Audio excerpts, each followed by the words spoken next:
Your Excellency,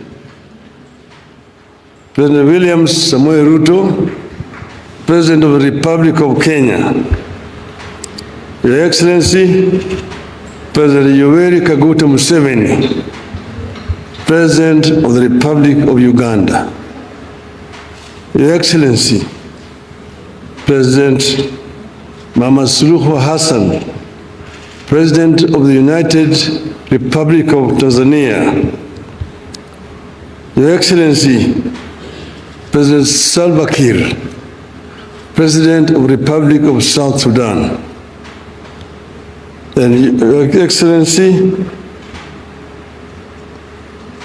Baba Olusegun Obasanjo, former President of the Republic of Nigeria. Then my brother, former President of the United Republic of Tanzania, Jakaya Mrisho Kikwete. My other brother from Burundi, General Gervas Ndikarukubuka, the Prime Minister of the Republic of Burundi, and Brother James Kabere, Minister of State for Foreign Affairs of the Republic of Rwanda. Distinguished diplomats, ladies and gentlemen, hamjambo, good morning. I am so delighted to have opportunity to stand before you here this morning to see this distinguished audience here. I want to say that this is an occasion which the Lord has made, and let's be proud in it.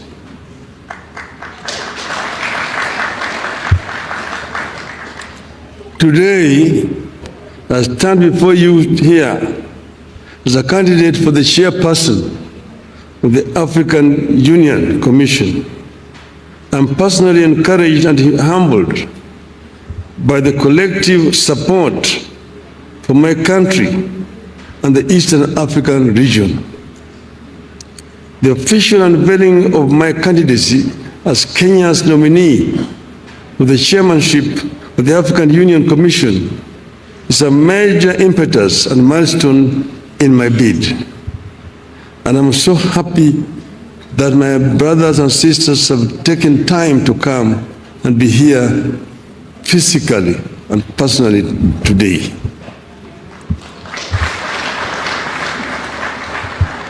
The history of Africa is replete of low and high moments. Africa is widely considered the birthplace of mankind, whose political organization was reflected in great kingdoms across the continent. And as of today, the oldest species of humanoid has been discovered in this region. So in Ethiopia, in northern Kenya, in Olduvai Gorge in Tanzania. So there's no doubt that this is the home of mankind. However, the continent has suffered slavery, colonialism, humiliation, repeated aggression, and internal violent conflicts. However, Excellencies, like the legendary Phoenix, Africa has risen from the ashes of these historical atrocities to make a full-blown arrival on the global stage. Consequently, you have heard slogans such as African Renaissance and Africa Rising. Nonetheless, I envisage an Africa where our visionary sloganeering will translate into strategic action for the transformation of our continent. Unfortunately,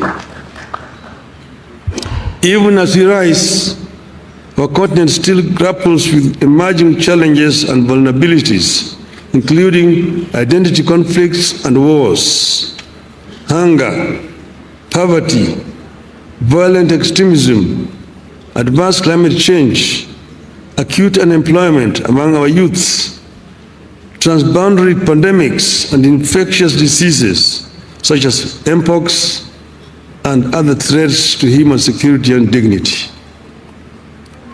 My plan is to work with you, Your Excellencies, and make the AU more people-centered and serve the interests of the vast voiceless majority of Africans.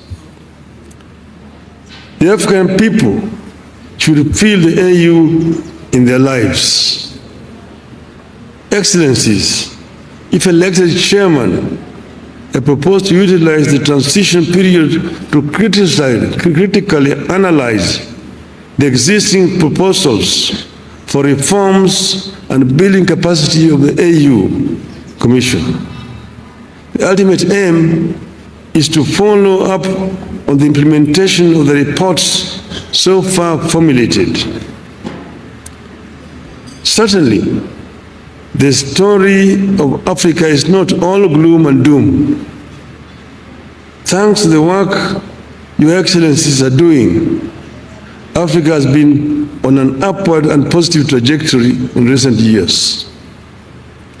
In February, the African Development Bank reported that Africa will account for 11 of the world's 20 fastest growing economies this year. The continent is set to remain the second fastest growing region after Asia.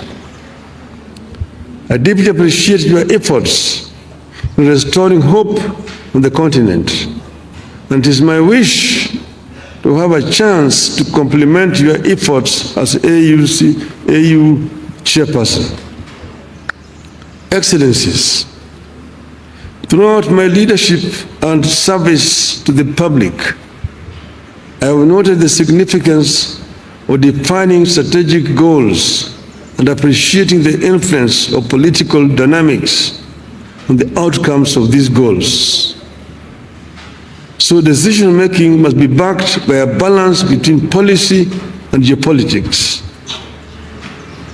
I plan to work with you, Your Excellencies, to integrate this continent. You are one people who unfortunately are trying too hard to separate from each other. I have traveled the length and breadth of this beautiful continent, and I have seen the faces of Africa's future.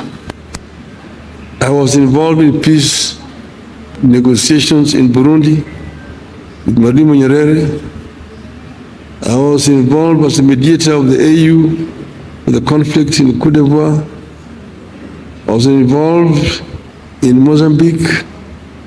So I understand the continent. And I see the faces of our children, full of hope and energy, and unbound by the borders of yesterday. I dream of an Africa where those borders and colonial languages no longer divide us. We don't want to see Africans to be divided as Anglophones, Francophones, Lusophones. I want them to be Africaphones.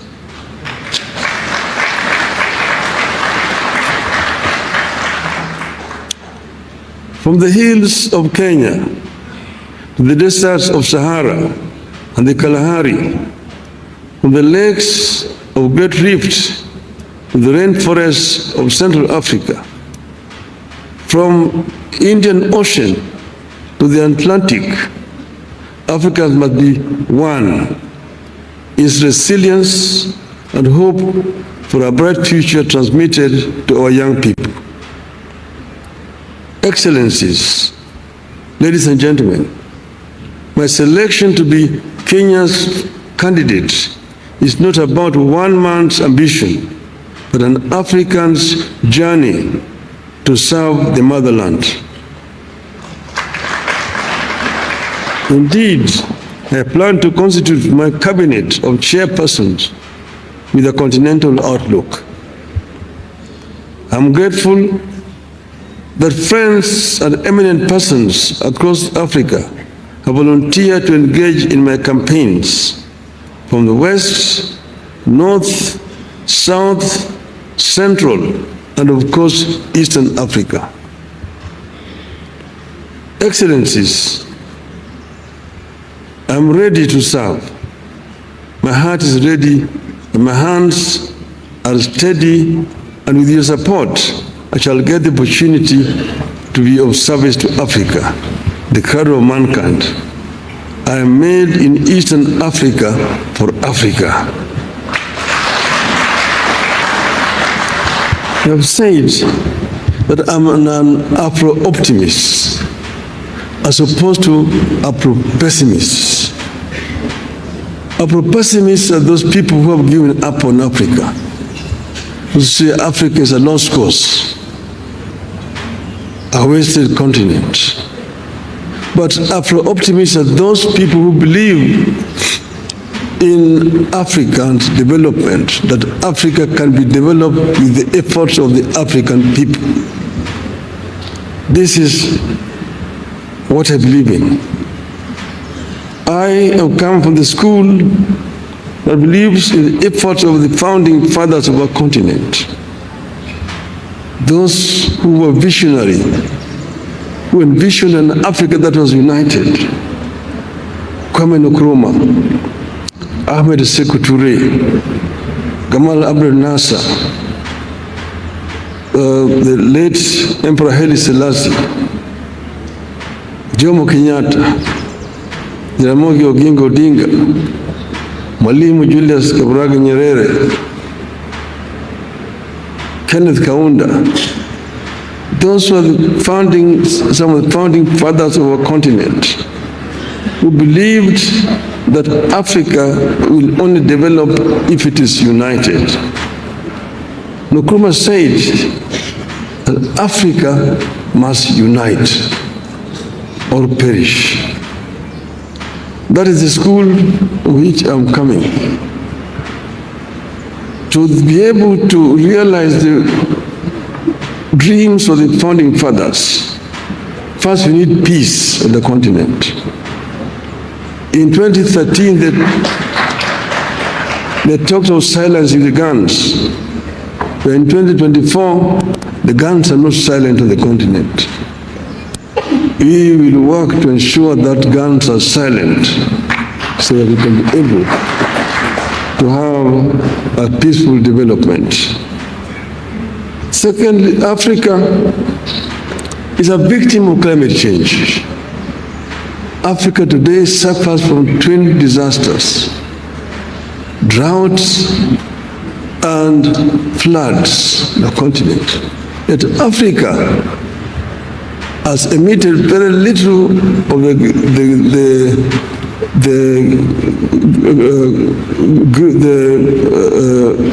carbon that is polluting the world. So Africa needs to be compensated. But this will not come if Africa goes to negotiate as individual countries. If we go and talk as Kenya, as Uganda, Tanzania, Nigeria, Mozambique, Egypt, or Algeria, the rest, those major offenders will not listen to us. But when we go and talk as Africa, they must listen to us. We'll be able to get a fair deal on the issue of climate change. We also need to green Africa. But Africa is also home to the second largest carbon sink in the world, the Congo forest. But how do we continue to green Africa, to arrest desertification, southern advance of Sahara Desert? These are issues, they are challenges which you are equal to. You can be able to deal with these issues effectively if you have got an effective organization in Addis Ababa. African youth today drown in the Mediterranean, trying to get to greener pastures in Europe. It's a shame. We must arrest this trend and ensure that we create conducive environment within the continent here. This youth will not have to flee to go to Europe. And this will only happen if Africa works together as a united continent. We know that Africa is one of the richest continents on planet Earth. It is a paradox. The richest continent is also the poorest in terms of living conditions of its people. This we must put to rest. We should not continue to blame those other people who have exploited the continent. We have the ability to reverse this trend and get Africa moving forward again. Therefore, we need to be able to ensure that Africa uses the resources that it has effectively. We need also to ensure that Africa also trades with itself. Africa is wasting a lot of time searching for markets where they put very unequal terms to goods coming from Africa. The inter-African trade today stands at only 15%. Inter-European trade stands at 70%. Inter-Asian trade stands at 60%. Even inter-South American trade stands at 35%. We need to ensure that Africa trades more with itself. We need to address the constraining factors. One, the non-tariff barriers which have been imposed by other African countries against goods from neighboring countries. More importantly, we need to address the issue of infrastructure development in the continent that will make it easier for African countries to trade with each other. I have been the High Representative of African Union on the issue of infrastructure. So I know the major challenges that Africa faces in the issue of infrastructure. The Trans-African highways, the Cape to Cairo, the Tunis to Cape, the Dakar through Khartoum to Djibouti, the Dakar, Lagos to Mombasa, the Beira to Lobito and Walvis Bay, the high-speed railway networks in the continent, those are issues that require to be dealt with. The LAPSET, the Lamu Port, South Sudan, Ethiopia, that will continue through Bangui and go all the way to the Cameroon port of Kribi, creating a land bridge that links the Atlantic Ocean and Indian Ocean and opening up the interior landlocked countries within the continent. These are some of the issues that can be dealt with and we'll deal with. Then connecting Africa through high-speed fiber optic network. And then to facilitate faster communication. Then the issues of air transport. Air transport is a major challenge in the continent. We were talking about open skies to make air transport easier. Today, traveling across the continent is too expensive. You have to get permits to fly over countries, delaying movements, and make it too expensive. Flying over Europe is much easier than flying over Africa. We need to have a continental air control system within the continent so that people can travel from east to west, north to south without a problem. The other one is the issues of visas.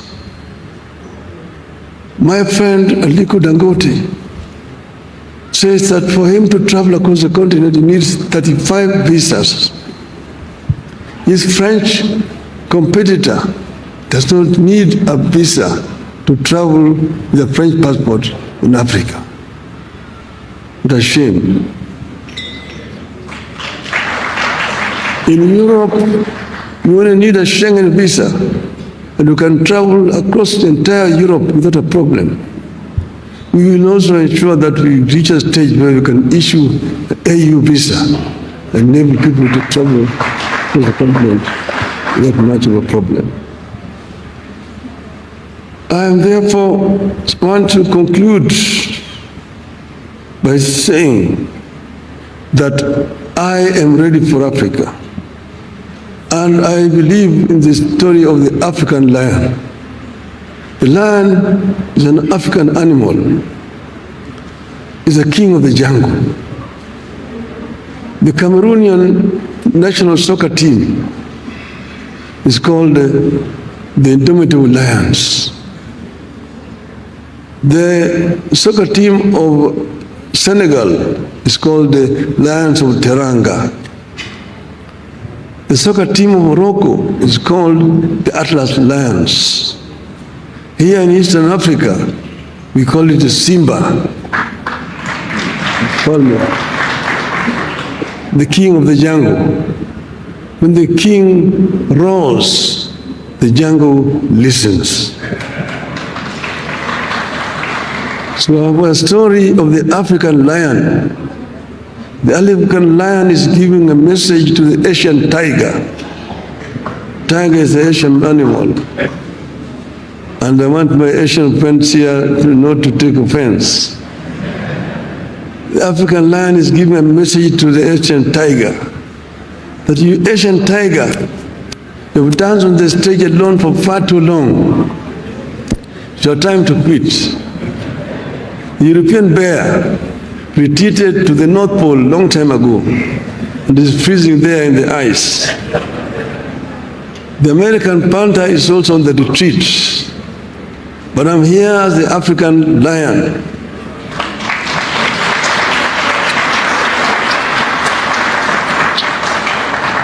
I've been asleep in the jungles of the Congo, but now I'm awake and I'm sitting on African gold, African oil, African diamonds, African iron and copper ores.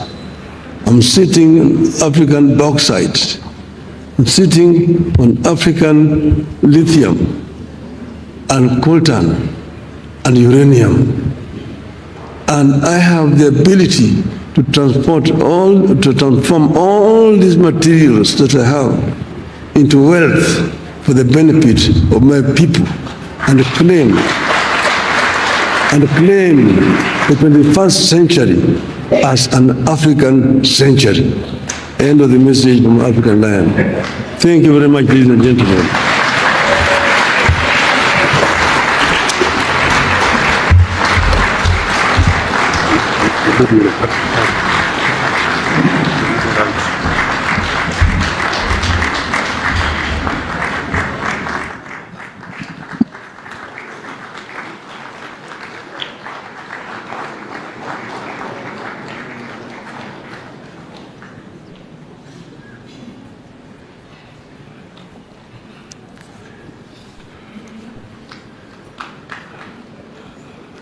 Thank you.